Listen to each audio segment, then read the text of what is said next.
Hey, everybody. Welcome to another edition of Field of Dreams on ACTN. I'm Steve David, and I'm your host. Today, I want to talk about memorable players and future prospects, players that we've seen at a younger age who we thought would have been as great as Pele. I brought my dream team to talk about it. So let's take time. Let me take some time to introduce them. Immediately to my left is Alvin Henderson. Welcome to the set, Alvin. Steve, it's always a pleasure to be here, especially to talk about football. And next to Alvin is Larry Joseph. Welcome to the set, Larry. Thanks again, Steve. Appreciate the invitation. And next is Jefferson George. Jefferson, welcome to the set. Always a pleasure. Thanks for having me, Steve. And my co-host, Narada Wilson. Welcome, Narada. Always a pleasure, and I hope we have a good discussion today. We're going to have a good one. Right. I'm going to throw some questions or some comments at you, and then I want you guys to feed off of that and tell me. So my first one is the best young talent you have ever seen or ever saw in your life, and whether they went on to be as great or they fall off the train, but we just want to talk about From Trinidad and Tobago. from Trinidad and Tobago. So I'll open it up. Well, I always like to get in a start because seeing that I've seen more football players than I think all of you, including Steve, I will start by saying there are three players that I would like to put in that list that and they all play different positions. And those three players are the three best players I saw at a very young age. One was Gally Cummins, Everett Gally Cummins, who I think when we look at the best all-time players ever to play for Trinidad and Tobago at senior level, he developed into one of those players in a short list. The other is Russell Latapy, who was an early developer. I first saw him when I think he was about 12 or 13, playing with along with Brian Lara. And the other player is from that all great St. Benedict's team, Leroy De Leon, because I never saw somebody else, and I'm talking about worldwide, with the array of skills that Leroy De Leon had. And I've seen some great players live all over the world. The closest I've seen, and I think maybe he has surpassed Leroy in the individual technique and skills that he has, is somebody like a Messi. Because Leroy De Leon had those types of individual skill, but perhaps not the overall same degree of talent. But the touch on the ball and the unbelievable ways that he could dribble past a player. I've seen many players in my time, even the great Pele, and I don't think even Pele had that type of skill that Leroy De Leon had. Guys, you notice he picked three old-timers, right? Yeah? So I don't want you guys to go down that show up the age too much. All right. So, Larry, what do you think? Russell Latapy is the one who jumps out at me immediately, because Russell is just a couple years after me, so he's my era, so to speak. I saw Russell at under 13, and he was way ahead of anything that I have ever seen, both locally and foreign. So he excited me when I saw him. He was actually playing for Trinidad under 13s against a Arrest team in Skinner Park. That time he had an afro. And he was very diminutive, as he still is. So he stood out in that game so much so that, I mean, he had the crowd oohing and eyeing for every time he touched the ball. And, well, as we all know, Russell did go on to realize his potential. You know, so he's the one that jumps out at me immediately. I'm not going to try to name three like the Doc did, because he has a lot more years than me. I hear you.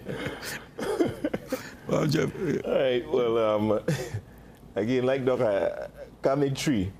But for me, it's difficult to separate the two that I would call went to the same school. Who? And they went to the same school. That would be Arnold Worker and Kerwin Hardis Jemmott. Right, I played with alongside them both, although Worker was a little before me, but Kerwin Jemmott, being able to play with him with the National 20 College All-Star team and also the Olympic team, he was quite an exceptional player. Made the game look really, really easy. That's right. He had a real football brain. He was fast, thinker, but he didn't move fast. So he made the game look like he was playing in slow motion. Everybody else, had to move at his pace, which was never sprint. I don't think I've ever seen him sprint really. But he always seemed to have a lot of time on the ball. He had a really, really good touch and really graceful to look at. So that's what He was. for me. He was. Okay. Narada, you on My era is like the most recent one. And I want to try like Doc, but the funny thing is most of the players that were in the years before have really reached a level that I don't think some of the players that I might call have reached yet. But in my playing time, I think who's a little younger than I am, and is presently on the national team, two of them who I would name, I would have to say would have to be Kevin Molino and Shadon Winchester.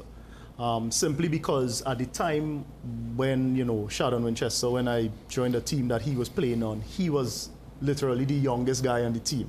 It's probably like about 8 or something like that, or 9. And I think he was just had a lot of access to football at a very young age, which is probably only comparable to generations before.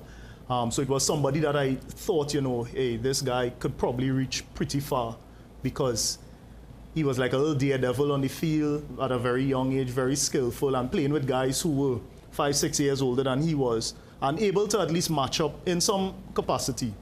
But playing, in my time, I would have to say Kevin Molino presently, as a guy who, when we played games against the school or whether it be teams, would be a guy who could really destroy you. We literally sometimes in midfield would say, hey, this guy, he could challenge 2 or 3 players. And I guess maybe some of the teams that he went to abroad and stuff like that, you see he's that skillful and that type of player that even the likes of Kaká even said it would be the player he would have tried to get to AC Milan, if time permitted and if he had that call. So for me, I would have to say of my era, it would have to be probably Kevin Molino, and a bit younger, who is on the national team, Shadon Winchester. And because we have something happening now, I think that young Aurora Wilson is a player I met when he was 4 years of age. And to see what he's doing now on the under-17 level, I believe that is a promising talent. Because once guys are playing at that young age, that amount of football, he's been doing it since 4 years old I saw him. And he was a 4-year-old who wasn't just running down the ball like when they run in groups of 10. That guy knew what he was doing at 4. So. You sure you don't represent Molino? You talk about Molino so great players. Steve, one of the players I'd like to mention here, because I was out of the country at a block period during the 70s. I used to come back fairly often early on. When I say fairly often, not every year sometimes, but within a 2-year period. So players who you didn't meet initially, you would get to see. But there's somebody I never saw. And the way people talk about him when he was at his youth level, I had to say that he must have been a great at youth level. That was Ian Rast Clausel, the Rasta, Ian Dread Clausel, the Rasta who played for Mukurabo. Everybody tells me that Alvin, that is a player you should have seen in his prime. The problem is he never progressed afterwards. So I didn't get a chance to see him. But everybody who I saw talked about him, and I kept asking, why isn't he on a national team? A few years later, when I come back in 1980, he's not on the national team. I'm not seeing him there, and he had disappeared off the scene already. I don't know if part of it was because of his Rasta hairstyle, which caused a lot more controversy at that period of time than it does now. Yeah. Well, and that was my next question, but since you in it, I'm going to take a break now. I'm going to come back and tell you who the best youth player that I ever saw, and then I would let us get to the second question. Viewers, we'll be right back after the short break.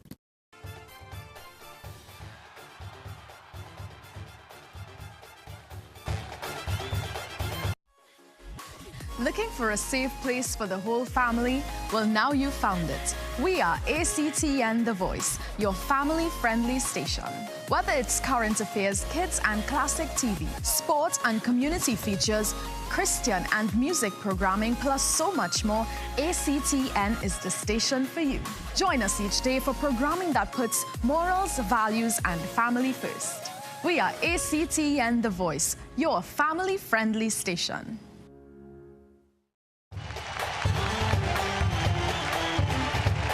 You're now changing your question. What I would say, Steve, is this. My first question was, and roll back that tape. I made my debut for Crystal Palace against Tottenham Hotspur. My responsibility was to get the ball and make things happen offensively. In all the time we've played together, I've always been the decoy. Welcome to Field of Dreams on ACTN. My name is Steve David, and I'm your host.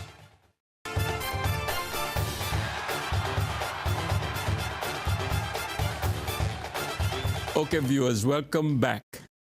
Okay, the best player, young talent that I ever saw, I want to see if any of you guys know his name, Jason Hector. No. Never heard of it. No. Never heard of it. If Jason had stayed playing football, he would have been ruling Trinidad today. He's about 32, 33 years old. Is he maybe? related to Houghton, Hector? No, his father played for Shell. You know, back in the day with Wilfred Cave and all those guys. And Jason, at 8 years old or so, oh Lord, some kind of talent he had. And he went to Naps. He played for Naps. Right. But he dropped off. That is when he played it like with no passion anymore and stuff. But at 8 years old, unbelievable talent. I thought he'd be running Trinidad football right now. So that's mine. So you see, I always throw a curveball at you guys, right? So I'm going to give you another one, another curve. A player, Alvin, you answered the question already, but I'll ask you again. One player that you wish you have seen that you never saw play. Other than Clausel, there was another player of that era, because I heard he was a goal scoring machine, and I thought I knew all the goal scoring machines, right? Because that was the thing that we looked at. You yourself were one of the goal scoring machines of the era before, but everybody told me about a fella called Rudy Howell. Played for Caroni, right. And he was a goal scorer supreme. Another player who disappeared off the scene early, right, and never really made it onto any significant Trinidad and Tobago senior team. Right. But Rudy Howell, I heard in that era, was a player that I wish I had seen, because they told me he could score from anywhere, and I wish I had seen a player like Rudy Howell. Jump in, guys. I didn't see Dilly. I wish I'd seen Dilly, because I've not heard anybody, wherever I've gone in Trinidad, say anything bad about Dilly. And I mean, we have a lot of biases depending on where we are in Trinidad. If you're from the north and the south, you tend to have those geographical biases. And Dilly is one who transcend those biases. I've spoken to people who I know bias in their assessment of who they consider to be good players and wherever. And they only spoke glowingly about Dilly. And I just wish I could have seen him. I'd have to say, for me, it would be Leroy Span. Right? When I went into Connection as a goalkeeper, of course he was done playing, he was one of the coaches, and he would do crosses with us. And the left foot he had at that time, at that age, he must have been something, really special to look at. So for me, it would be Leroy. Leroy was special. Man, he was really special. And one of the things that I always like to bring into what makes a player special is the longevity with which he can carry out his skills. Something that when you look at a Messi and a Ronaldo and a Pelé, that's what gets them into the top level, Maradona. Right. They did it for a long period of time. And the players who may come like a flash in the pan, as some people thought our great Salah from Liverpool would have done this year, but he's shown them otherwise. You're not a flash in the pan. You'll never walk alone. Longevity is part of what makes you great. For me, the question I would go with for a particular era. I think at my time, Dwight York had already reached the stardom he had reached. He was already playing in England and stuff. But I would just always hear the stories about him being young and people noticing him and then going into the college, the intercol environment where it would have sellout crowds, I think I never saw that. So for me, that would be the player because you know what the end result was. But I would have liked to have been able to see what was that type of atmosphere when Trinidadians would be talking about players who are 11, 12, 13 years old and going to see them. I think that would have been a player. At that time, I would have really enjoyed seeing what he came from to then know where he has reached in the end. And rather, Dwight York would have made your agent's job simple. Because at age 14 and 15, you could have said, usable, that guy that is a professional. That guy going places, That fella is going to go places because of the mindset that he was. And I think that is what makes it hard now because we spot very few, if any at all, at 14 or 15 that you could say that. So that would have been something Dwight to definitely stood out on those. We have some biases here. And had to be, in the goalkeepers union. I could see Lincoln Phillips. You ever seen Lincoln play? No. Well, why didn't you say Lincoln? Well, that's what I'm saying. Yeah, that's cool. There was only one post he could have picked. Because Lincoln used to dive and turn in the air and dive back, right? He didn't have cartoon back in those days, Steve. No. Alvin said he knew what it was. He gave that impression because he used to fake like he's... He would put the ball that way. I thinking that boy would catch him. And then he comes It back. was a silent movie, Steve talking about it. Anyhow, the player that I heard people talk about that I never saw play, and he's not far away from my age, but I never saw him play. That is Kevin Barassa. They said Kevin was something else. And I never seen him play. And Franco Harris and these guys, I never seen them play because I live in Point. And to go to Port of Spain to see them, you had to put on your short pants, your good going out pants, with your shoe and your socks and all of that. And then go to Port of Spain. So I can... Well, I was lucky enough to see them. To see both Carlton Franco and Kevin Barassa. And I'm sorry, Steve, that you never saw them because they are two players that you would have loved. Barassa, to me, still epitomizes the brainiest player that I've ever seen play for Trinidad and Tobago. It was not just a brain. He played with a kind of, a smirk on his face that he tricked you into going into false position. Right. He was elusive. He could.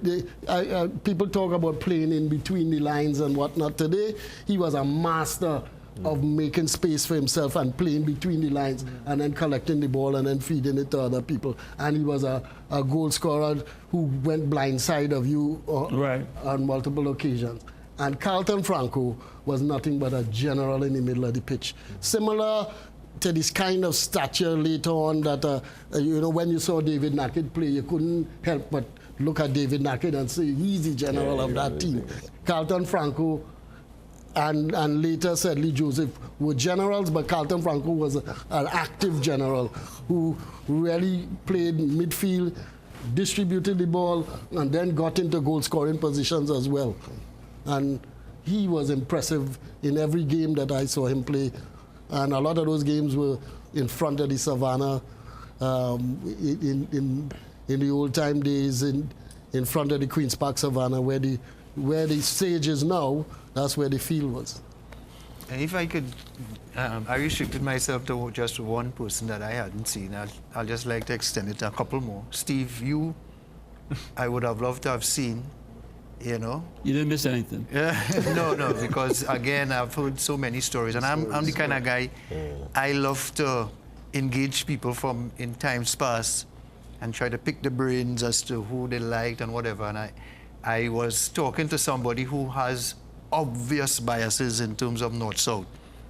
And when he, to my surprise, told me that the best forward he ever saw was you, I nearly fall down. You know what I mean? So that says a lot. I mean, beside him, I've heard tons of stories about your exploits. And of course, Gali, as the doc says, I mean, at his early age, what I've heard about Gali's talent and skill, right? And obviously his own was not a flash in the pan because he went on to play professionally in Mexico and other places, and did play for Trinidad for a very long time. From an early age, he played with you guys at an early age. So I would have liked to have seen you two guys also. You know, the stories told about you all are nothing short of storybook stories. You know. Okay, my next question to you guys is based on perception or actual field attitude, because sometimes this question we don't know unless we see it in the attitude, or we see it in how they look on the field or perception. Most condition, or the player who is always never plays, he's always fit, he always look like he's in the game, never short for energy. Who could that be? Of any era? Any era. I would say Carlos Edwards is the player that I would pick. Because I saw Carlos Edwards, at early age, where he was playing in a more advanced position down the right side. And then later on, he came all the way from right back. In fact, he ran the whole right side. He was around the whole flank. And Carlos is one of the players that I would say kept his fitness level up even to a very late age, because he actually went back to England after retiring and still played. And they respected him up there again for the fitness level that he had. And on a Trinidad team, and judging from the people who have been there, I'd say Carlos Edwards would be my number one. I would pick a number two, and it's my second person would be JB. Unusual, but JB, I used to see JB in practices where the national team would be running around the Savannah, and JB was a captain who everybody was following. My viewers don't know who JB is. So Clayton Morris. Clayton Morris, better known as JB. Yeah. Right. And Clayton Morris was very fit. Yeah. And he runs around the Savannah. He would be close to the times of the best people who ran around the Savannah. The people up there who make it a ritual of breaking the record of who could get around the Savannah the fastest. And he was close to those records. Right. And JB still does marathons even today. Yeah. He still does some half marathons and stuff. So he has kept up his fitness. You know, right next to JB, I would say would be Brian Williams. Brian is somebody who had always impressed me with his physical ability, conditioning, and endurance. I mean, Brian would be, when you're on the field with him, you know, he inspires you with his energy level, you know, being able to defend and still go forward and contribute in both sides of the field. And he never gave you the impression that he was winded or tired or short of any sort of conditioning at all. Brian, to me, always seemed to be super, super fit. And I do know for a fact he's somebody like JB who just loved the game so much, so that off the field he would do so much work, so that it became a lot easier on the field, you know. So right. Well, I would have two. One might be a little bit default. I'll say myself, I was very, very fit when I played, right? Especially for a goalkeeper. Goalkeepers union again. I don't know any fit. He probably used to come out and play. But Carlos Edwards for me, I played with him, right? A couple of national teams, and yeah, he never seemed to get tired. You know, and they say he had a really, really good engine, and he wasn't shy to use it at all. Yeah, I think I would have to back the same Carlos Edwards. I think from seeing him, you know, after the World Cup to after, and seeing some of the contracts that he received even at later stages, he seemed to be a guy that was always fit, you know, always well prepared for any endeavor. He would end a contract today and tomorrow sign another one, and kind of have a very short, you know, vacation time or into the preseason. So I think I would go with Carlos Edwards. I like how Doc said Clayton Morris. I didn't see him in his time, but I think you see later on when, you know, players keep a particular level of fitness that they had to have done a lot of work. I even sometimes alluded to Manchester United at a point in time. You could still see today Beckham, Dwight York, they're all players that look pretty well for their ages. So I would say that probably Clayton Morris really seems to be somebody that was very fit. Okay, we need to take a break. When we come back, I will tell you who my pick is. Viewers will be right back after a short break.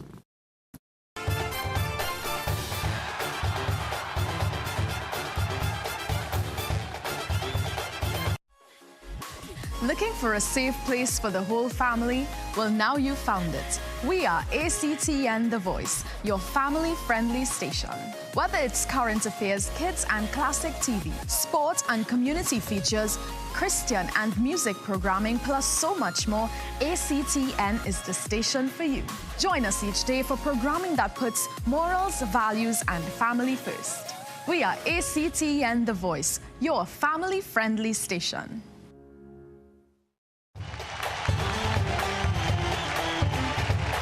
You're now changing your question. What I would say, Steve, is this. But my first question was, and roll back that tape. I made my debut for Crystal Palace against Tottenham Hotspur. My responsibility was to get the ball and make things happen offensively. In all the time we played together, I've always been the decoy. Welcome to Field of Dreams on ACTN. My name is Steve David, and I'm your host.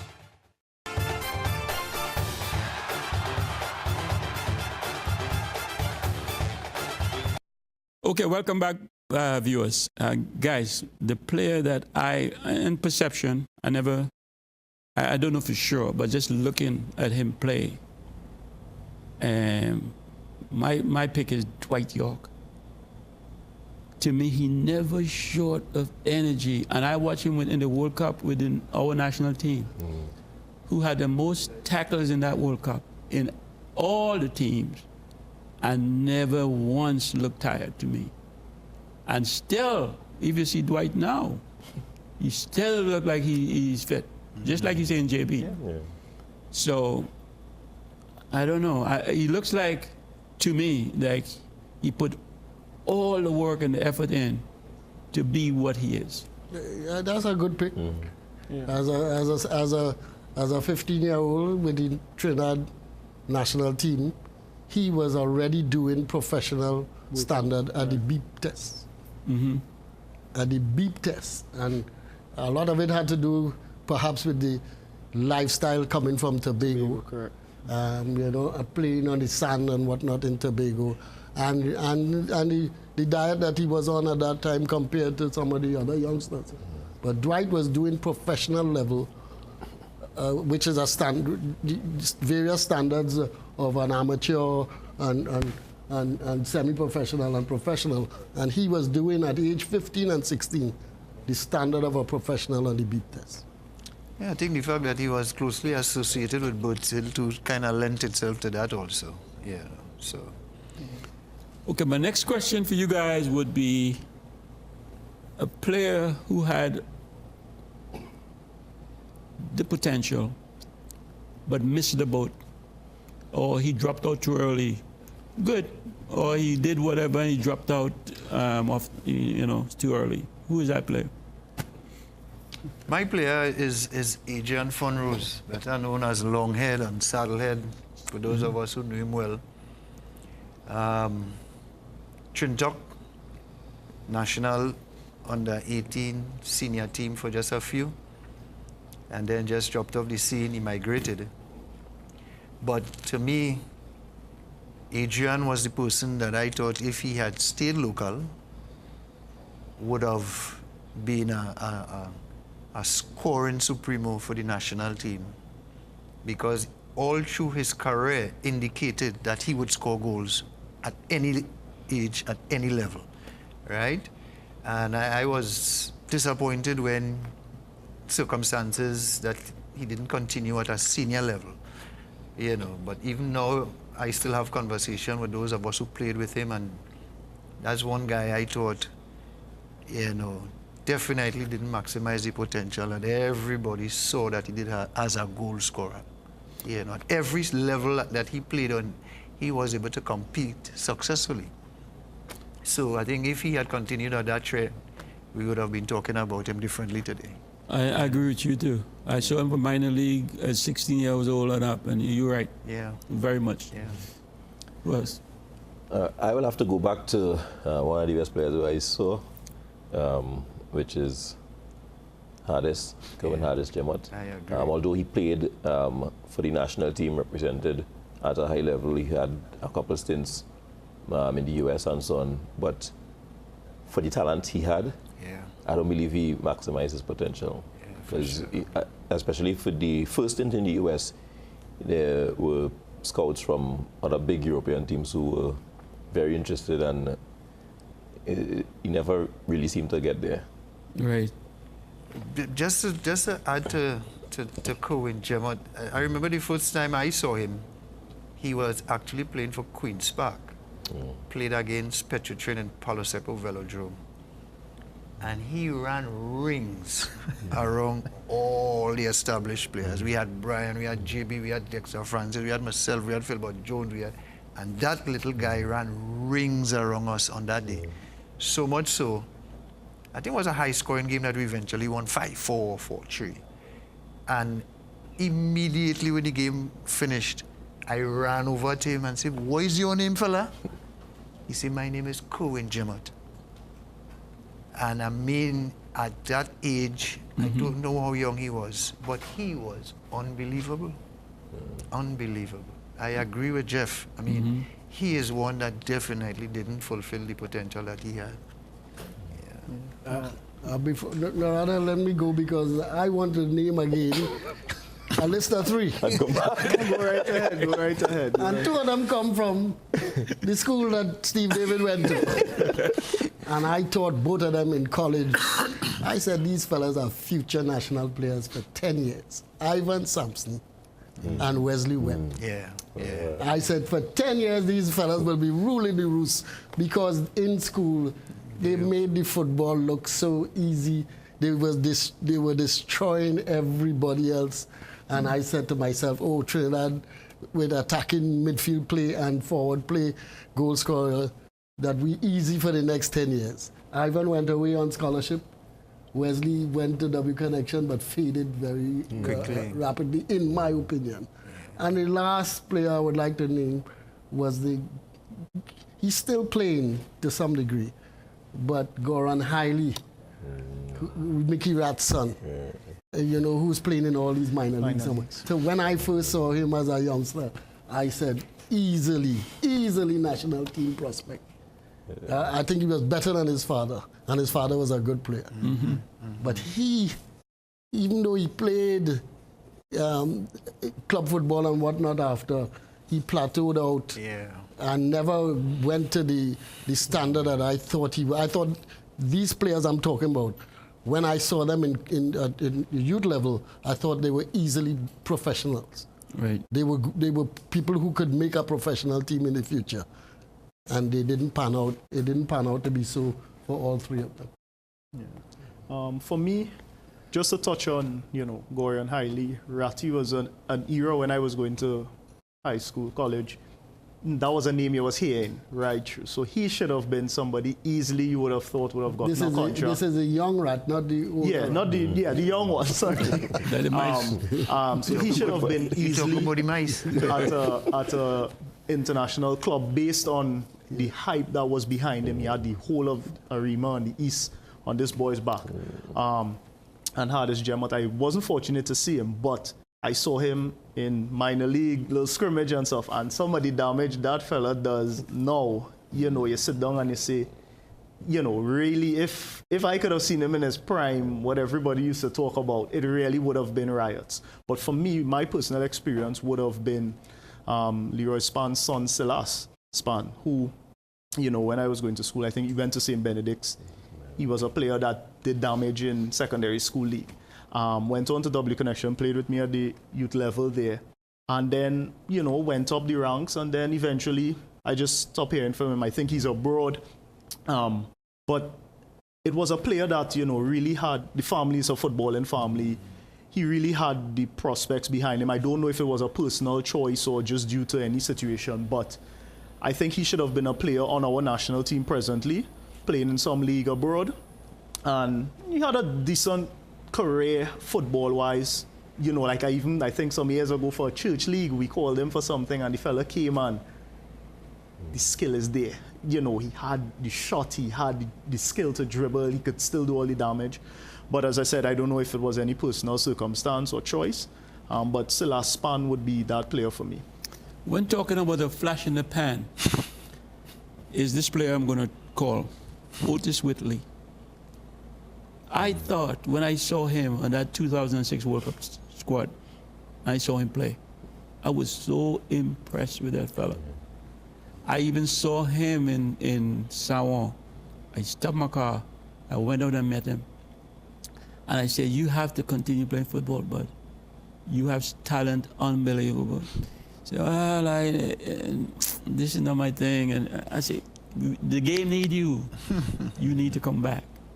And I never did. But I thought this guy could have been something else. I don't know how you guys feel about him. Oh, yeah. Otis was fantastic, both at club level and when he graduated to the national team. He was a special talent for sure, yeah. Otis could have played. Mm-hmm. Yeah, he fell off the map as soon as he came back from the World Cup. Yeah. He played a number of years in Djibouti. Correct. You know, Djibouti was his connection. He was one of the serious threats all the time. You know, I'm sitting here thinking, and my brain is not as good as it used to be, but I always remember one thing about Otis Whitley. He had two names. Correct. I was not going to say it. He had the other name, so we have to... Otis Whitley had two names. Just like how you said he was an outstanding player, I heard about this Otis Whitley. And What's when I went to look for him, you couldn't get that name. I couldn't find him. I said there's no Otis Whitley on the side. But now I'm trying to remember. I'm trying to remember the person's name, the name. But he was playing under a different name. Yeah. Two completely different names. He had two completely different names. Otis Whitley and something Seaton. Yes, he was a Seaton. So maybe he was playing and Steve didn't know. No. But I talk about when I saw him. And after that, I didn't. People told me, Alvin, go and look at this. Go and look at this Otis Whitley. Go Otis Whitley. And when I looked, there was no Otis Whitley on the side. All right, I've got one more for you guys because nobody pays attention to people who heads the ball. I know I was horrible at it.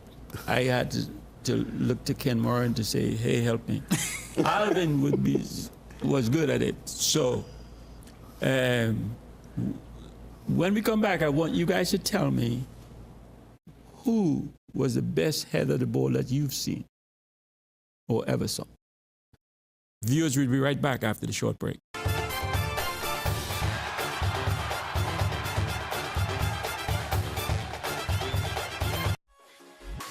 Looking for a safe place for the whole family? Well, now you found it. We are ACTN The Voice, your family-friendly station. Whether it's current affairs, kids and classic TV, sport and community features, Christian and music programming, plus so much more, ACTN is the station for you. Join us each day for programming that puts morals, values and family first. We are ACTN The Voice, your family-friendly station.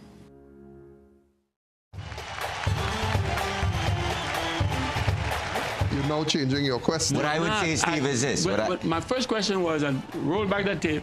I made my debut for Crystal Palace against Tottenham Hotspur. My responsibility was to get the ball and make things happen offensively. In all the time we played together, I've always been the decoy. Welcome to Field of Dreams on ACTN. My name is Steve David, and I'm your host.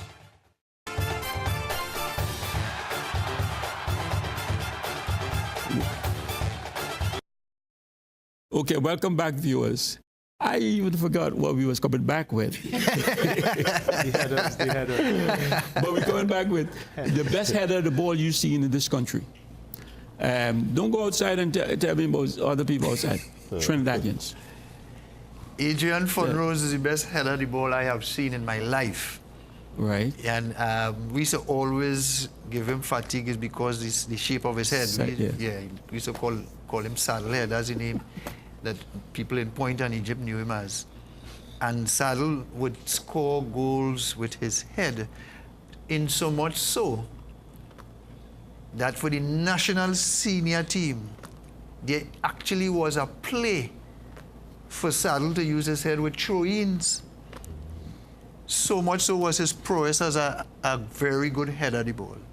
So for me, in my time, Adrian Funrose was the best header of the ball that I saw. I've seen him score some unbelievable goals with his head. Adrian Funrose gets my pick. Alvin, you can't say you, you can't pick yourself. I wouldn't even come close to saying me, because the two people that I saw in that era there, when I played, they were far superior to me at heading the ball. The first one I talk about was Jeff Gelino. I'm not talking about Jerry Gelino, his brother, who came later. But Jeff Gelino, he was on the Trinidad team predominantly because all you had to do was put it there. And Jab Brown and Alvin Cornell and Andy Alliong, they in trouble? You just swing it across the box. And Jeff Gelino, as he did for St. Mary's and as he did for the national team after, he would put it in the bag. Jeff Gelino was known, a decent player on the ground as well, but his head, he was unbelievable with his head. And it came off his head similar to how Pele would jackknife his body, and it come off as if it's a shot that is coming off his head. Jeff Gelino was that. A little more subtle, but just as deadly, was a white fella, a white Scottish fella from South. Ronnie Gray? Ronnie Gray. Ronnie Gray, I think his father was an expat down here. Ronnie Gray was one of the best headers of the ball that I've ever seen. Subtle headers, flick headers, first post headers, all kinds of headers, diving headers. Ronnie Gray thrilled the people of South in the 60s. But he's not a Trini. Yeah? But he's not a Trini. Played for Trinidad and Tobago. He did? Yes. In those days, you didn't need a passport and everything else to play. Yes, but he played for Trinidad and Tobago. And there are quite a few fellas who were born elsewhere played for Trinidad and Tobago, because you did not need in those days to prove your nationality. Okay. As long as you were a resident of the country. Just as Alvin Cornell went to Barbados and played for Barbados a couple of occasions. All right.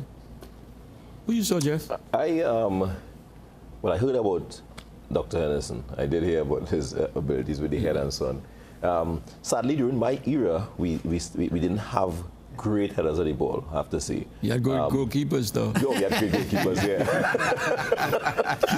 they took them off the head. But we didn't get a chance to hit it. Okay. We had, I'd have to say Dwight York, for me, who I would have seen. very good with his head. And this not offensive player, but Marvin Andrews, right? He was a very strong header of the ball. On set pieces, of course, he would be playing in the on the attacking side of it, but he was a very, very good header of the ball. Yeah, Doug was. Yeah. And how come the coach had to score against Bahrain instead of him? Well, I guess he'd make the list for important headers. What about you, I think it even gets worse with my generation. You know? I sitting down and bursting my brain, and it's a lot of guys use their head because they needed to score with it. But to have a guy that really you knew that was the guy to score with the headers, I think we have very few. And for me, the last person that I would say, once he's running up, would have been Dwight York. You would see the ball coming across in the air, and I would say, okay, Dwight York is probably going to go up, more for club than country in some cases. But I think that's probably the last, header person using their head for, offensive purposes. Because now I think we've slowly gone away from the header in my generation. Well, Dwight had to do it where Beckham just put it there and you run back. So it got easier. Now it's too easy. So, it's very tough. I think, for the national team, the only one is, I think the defenders are the only guys, and more so maybe between Johansen Marshall and probably Carlisle Mitchell, who I've seen, you could send them up and they would have scored with the head. But I don't know if you're always going to say that guy is going to do it for sure. I noticed you didn't mention Kenwyn Jones. And that is the problem there, because I don't think I was always... Was he a hit and a miss? Or I'm putting you on the spot. Yeah, but for me, it's... All right. I think I was never always 100% sure in him going up that he would put a header towards the goal. He would go up and create a presence in front of the goal. But to say score with a head, I don't think 100% of the times I can see that. Trust me, he has scored some great headers, but he's also thrown away some ones that some easy ones that he should have probably easier to score than to miss. Easier to score than to miss. I don't know why Kenwyn was so inconsistent, because he should have been a lethal player, because could out-jump most defenders, had good timing, but was so inconsistent in scoring goals with his header. He should have at least scored 30% of his goals with his head, easily. You guys haven't seen, Alvin saw him probably, but for me, it's Ken Moran. And I played with him. I played with him as well. Oh, Lord. I thought Ken Moran is the best header of the ball that I ever seen. Not only here, anywhere. I'm talking about anywhere in this world. When he, according to those guys in the police service, when he head is like he kick it. Yeah. Boom. With power. Always. Good timing. You could tell them how tall he was. Well, Ken was what, 6'4"? 6'5". Big boy. 6'6", Big boy, but could head that ball. And strong. Would carry people on his back. I remember a game I was playing with Ken in Skinner Park. And I was going to head the ball, and he was so tall. He volleyed the ball right on the top of my head. He volleyed the ball as a ball that I didn't have to jump much, but for him, a volley, he was so tall. Ken was, you say 6'4", I say he probably was at least 6'5". And a great header of the ball, so he was deadly. Yeah. But I still put my Jeff Jalino and Ronnie Gray. I don't know if you ever saw Ronnie Gray. You probably heard about Ronnie Gray. I saw Ronnie Gray in SFL. Yes. He played for Spitfire or Forest or one of them. Yeah. But as Narada said, Carlisle Mitchell actually is as it comes to mind, a very good header of the ball. He played forward, actually. Mike McComey, who converted him to a centre-back. And he should be on this Gold Cup team as a reserve going to the Gold Cup. Yeah. Who is he playing with now? Where is he? He's still in Thailand. I don't know if he's attached to anybody, right? I think he is. He's training presently with locally. Yeah. Locally. Oh, he's here? Yeah. All right, I've got a good one for you guys. A player who, national team player, have made the national team, great talent, but still had so much to develop. if he was, let's say, dedicated to the game or put in the work that he needed to put in to get where he could have gotten, who is that player? I have one right away. Who's that? Because he grew up with me, Ellis Sadafel. Ellis. When Ellis and I lived opposite each other in Mount Lambert, and I thought Ellis Sadafel was going to be the best, a future national player easily. Right. And he made the national team, one of the few players to make the national team from in school. He was at QRC. Right. Yes. But I don't know how many times he made the national team after that. Right. Ellis disappeared from the national picture before you all came on the scene. And he should have been there at all the time that you all would have been playing, right, including the 73 team. And looking at the team that went in 73, he could have been there too. He should have been on that team. So what made him drop off? You don't know. I hope it's not horse racing, which he later took off. Maybe he don't like to train. It came simple to him because he was a ball player. He played cricket and football and whatnot. Right. And later on, he took up the sport of golf. But to me, the problem perhaps was in some players, things come too easy for them. Yeah. And they don't have to put out the effort like I had to put out to get to the point that you know, so that you could function with the talented people. And maybe it came too easy for him, but he was a talented player. Okay. What would you I go back to Jeff's two picks in terms of Arnold and Harris. I mean, as a midfielder, myself, the kind of skills them fellas have, talking about it now, you know, you wish you could turn back the hands at times for that to give them a second chance. I mean, those two guys were unbelievable whenever they did get the chance. But obviously, never really maximized the potential that they had. And I agree with Doc. I think sometimes for these ultra skillful, talented players, it becomes too easy. They tend to not to have the motivation to work hard, you know, because it came so easy. And I mean, they could just jump off the bed, run on a football field, and do the thing. So, you know, maybe the lack of motivation to want to improve, you know, kind of meant that they, at the international level, when you're dealing with structures and whatever, you know, maybe coaches want to see them on the defensive side of the game and would not pick them because of all this. But when you think about the talent and the potential them guys had, wow. Unbelievable. Yeah. Well, that's a call for us putting players like that into a professional environment early. I'm talking about a professional environment abroad early, so that they would get the challenge on a daily basis. The motivation to do it. Yeah. Look, you remember the Gold Cup when we got to the semi-final? Arnold Orica playing in that black and white one, bro. I just remember that. Arnold tear up that Gold Cup, you know. So you think Arnold is it?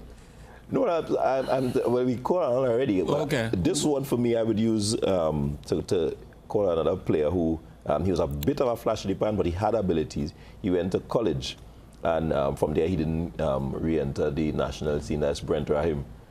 That's true. Yeah, he played the Olympic team with me, and he was one of those flair type players that you thought would have been a national player. He fell quickly. Wow. But he had a reasonable national career, So but maybe he got there. Should have been. That's what I'm saying. Because at the time that Jeff is talking about, he was one of the guys you would pick to really get to that level. For me, I would have said Dwarka, but to try and add another person, I think Hayden Tinto might have been, for me, one of those players who could have had a longer stint at a higher level.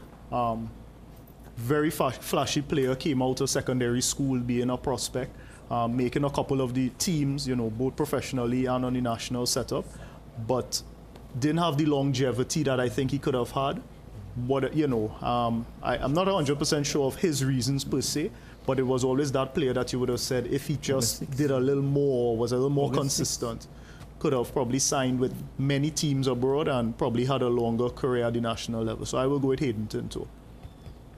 Okay, well, I came on the national team, and while I was playing the national team, I saw Ron Lafforet. And I'm like, why is he not on the national team? And then he came on the national team. And then Ron came out to the States, and he stayed with me. And then I realized why Ron, because Ron don't like to train. Ron don't like, I said, Ron, get up, let's go and do some work. But Ron Lafforet was very talented. Unbelievable talent. That's right. If he had developed his talent, Ron would have been Pele, man. Yeah. I always told him that. I said, Ron was fantastic. What's wrong with you? He had some talent. Yes, he did. So I thought he was the best. Yes, he People did. would remember that Ron scored a hat-trick against Arsenal. Yes, for Trinidad and Tobago. For Trinidad and Tobago in the Oval. In the Oval, that's correct. Against one of the best goalkeepers in England. Yeah. It was Pat Jennings, I think. Yeah, it was Pat Jennings. And he scored a hat-trick against Arsenal in the Oval. And he made it look very easy. Yeah. So he got there at a certain height. I mean, but he could have gone so much further. Again, he was one of those where the game came easy for him. So, came easy for him. Attitude. You guys know we have a summer camp coming up, and I wanted the viewers to know as well. We do have a summer camp coming up in August 6th for all the kids who in the southern area, and those in Port of Spain, if they want to come down to the south, to Mahaica Oval, no problem, they can do that too. I want you guys to know, and any kids that you know at that tender summer camp age, just let them know. Okay. Viewers, you guys heard it. Summer camp start August 6th, and we run for 2 weeks. Okay, any parting words? Any special player that you guys wanted to mention? We have a minute. I'll give anybody a minute to make the last call. I can't go through a show without mentioning somebody who was one of the players who I played against, both in Trinidad and professionally, Warren Archibald. I don't know how we could not call his name throughout a show here. And Warren, to me, was such an outstanding player for Trinidad and Tobago. It would be a shame not to mention him on a show like this. And you're right, and thank you for doing that. Okay, guys, thank you guys for being here. I appreciate you guys so much. And this is the Dream Team, viewers. Take a good look. Narada, Jefferson, Larry, Alvin, and of course myself. Thank you for tuning in, viewers. ACTN, thanks for giving us the opportunity to bring the show. We do come on every Monday night at 8 o'clock, and we do repeat on a Tuesday at 1 o'clock. We do have a Facebook page you can always check us out on, and we do have an email address, fieldersdreamstt@gmail.com.